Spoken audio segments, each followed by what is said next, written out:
What if ancient Indian music was never just entertainment? What if Ragas, mantras and Shiva's Damru were designed to awaken vibration inside the human body? From Nada Brahman to the Vishuddha Chakra, this is the forgotten science of sound, silence and consciousness. Before language, before thought, there was vibration.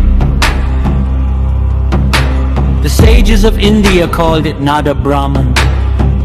The universe as sound, not ordinary sound, cosmic vibration. In yogic science, this vibration is linked with the Vishuddha Chakra, the throat center, the space of expression, truth, resonance, ether.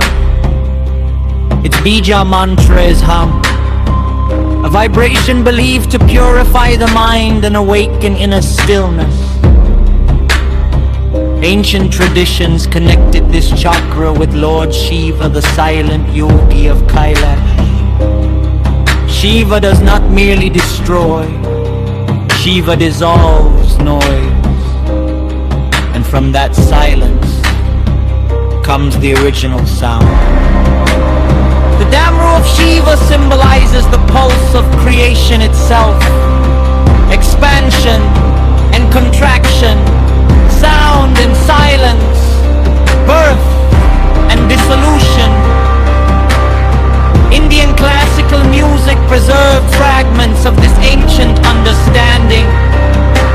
Ragas like Todi and Bageshri carry deep emotional resonance, not just melody, but states of consciousness.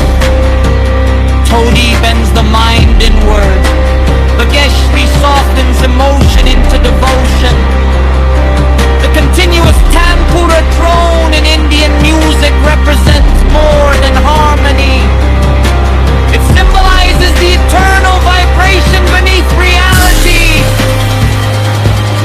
the unchanging cosmic hum.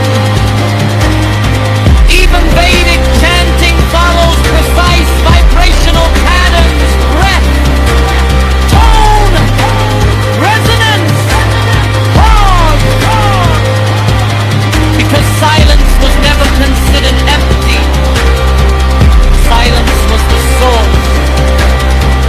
Modern science now studies how chanting and drone frequencies influence brain waves, nervous system regulation, breathing rhythms and functional states. Ancient India explored this through direct inner experience thousands of years ago. Sound was meditation, music was yoga, vibration was consciousness. Nada Brahman means reality itself is vibration. And perhaps the deepest sound is the one heard in complete stillness. Maybe Shiva's greatest teaching was not noise, but silence vibrating beneath all existence.